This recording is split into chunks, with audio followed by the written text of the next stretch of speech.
I mean, everybody is so eager to throw the millennials under the bus. It's really crazy.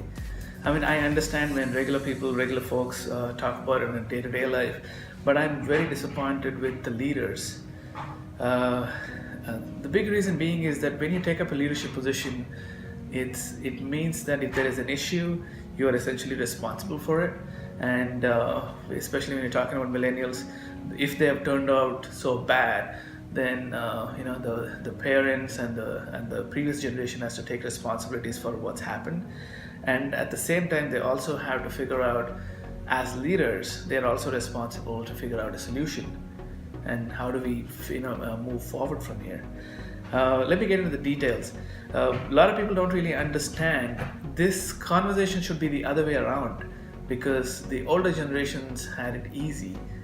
All they had to do was follow one path to success. They had to go to college, put their effort, and get a decent degree, and the life was set. They would get a decent job, and they didn't have to worry about job security for many of them. And they could earn a decent living and have a fantastic life, have a family, raise kids. But that's not the case when it comes to millennials. You have to see that we have so much noise right now. It's too hard to even focus and try to do one thing. And besides that, it's not as easy as just going to a college and getting a degree, because those jobs don't exist anymore, and the ones that are still surviving are an endangered species. Those are going to vanish very soon. But the market is very volatile, very complex. So for somebody who's a millennial generation or younger, they have to learn how to navigate this. They have to learn multiple skills. It's not anything close to what we had before.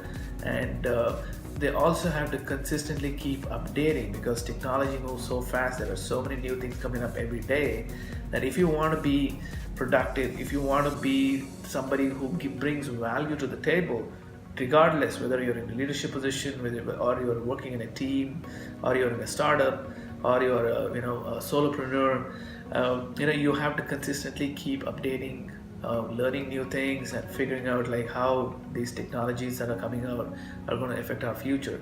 So millennials have it really bad. On top of that, they also grew up with social media, the instant gratification, and so on and so forth. So there's a million things that are going on at the same time that they have to keep up with. So complaining about millennials is a very selfish and irresponsible way of responding to what's happening in the marketplace right now, or what's happening in our society. Instead, we should collectively take responsibility for what's happening or what has happened in the past, and we have to look forward to having a communication, or maybe somebody should have a workshop or something, so the older folks can go and understand what millennials are thinking about, because the consumer behavior is shifted to such an extent. For an example, if you look at the older generations, they always believed in owning things. So if you wanted to own music, you had to buy a whole set of CDs, and you had them in your house, and you can pick your CD and play your music you want. Or if you wanted to travel, you wanted to own a car, or if you want to live in a house, you wanted to own a house. But the millennial generation is the opposite. They don't own anything, and they believe in streaming, they believe in renting. If they want to travel, they will Uber. If they want to study, they will download a video, or take an e-learning course. Or if they want to do anything for that matter, if they want to listen to music, they will stream Spotify, or iHeartRadio, or one of those. And you can see that this huge shift means that the way these two generations are, the older generation and millennial and Gen X, Gen Y, Gen Z, and all the point I'm trying to make is that we have to get used to the idea that as the life expectancy starts increasing, we are already pretty much start talking about people who are in the 30s and 40s are going to live up to 110 and so on. So the younger generation is going to live much longer. So we have to get comfortable with the idea that we will have the baby boomers and the Gen X and the millennials and the Gen Z and whatever you want to call the newer generation. All of them are going to someday work simultaneously in the work environment. And it's very important that we figure out a way to communicate across these generations. And maybe somebody who's young will become a leader, and that young person has to understand how he or she is going to communicate with the older generation and their age generation and younger generation. And this is not going to go away. This is going to become a bigger problem if we don't address it, if we don't have conversation today.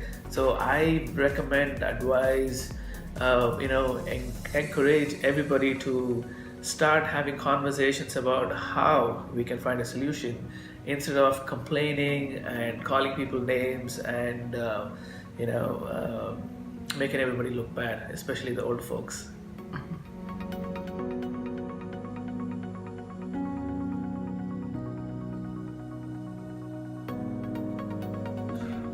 I think the one big issue I would say would be the mindset. Like if you look at the older generation, they all grew up in an environment, or we had this system where if you were you were born special, or you were born intelligent, and you were born with certain qualities, that is why you're exceptional, and so on and so forth. But if you look at, and that kind of like created an environment where if somebody is successful, he or she is gifted, which essentially established an idea that anybody else who's not successful will never succeed ever again in the future. So somebody did bad in the school, they were just written off, and the possibility of them becoming successful sometime in the future was unfathomable. And when you had that kind of an attitude, those people pretty much gave up on life, and they just picked up mediocre jobs and lived mediocre life. But if you look at today's world, we are talking about consistent learning, and you don't know something, you pick up a course online and you learn about it. Back in the day, people would put on the resume that they could use Microsoft Excel or Microsoft Word, typing and blah blah blah blah blah. But in today's world, it's expected that you know Word, you know how to email, you know how to social media. If you're not, you're actually losing the battle. And an even bigger difference is that in today's world, people know that they can go spend $20 and take up an e-learning course and learn how to make tea, or and that could be your specialty. So the possibilities are so huge, but the biggest shift or biggest change that I see is a shift in mindset. Now you have the possibilities, anything is possible with the internet and the democratization of opportunities. So nobody is sitting and creating the scarcity mindset that I am the gatekeeper, I have the keys, and I will only open the door, I will only provide opportunities to people that I like, and they have to kiss up to me every single day, and they have to be thankful because I gave them the opportunity. That attitude to today, where you don't have to wait. If you want to become a star, you don't have to go to Hollywood. You can just start in your bedroom. You can get on YouTube and you can start singing, and you can start making your own videos. And if you're good enough, people are going to appreciate, people are going to pay, people will follow, and that's how you build. And it's the same thing with anything. If you want to be a great cook, you don't want to go and try to talk to a production company and shoot your cooking thing. You start in your kitchen. If you want to write a book, you don't need a publisher. You can just write it yourself, publish it yourself. And that's the biggest change. And that shift in mindset is something that's is kind of like pitching generations against each other, that because they don't understand that all these changes occurred because it has happened in such a short period of time. A lot of times it's the last 5 years, 5 to 10 years is a period where all these drastic changes have happened, where you have one belief system that was totally opposite to what we have today. And I feel if we can expand our thinking, if we can think beyond our limitations and communicate between generations, that would be very, very healthy moving forward and very productive, and in terms of building a better future for everybody included.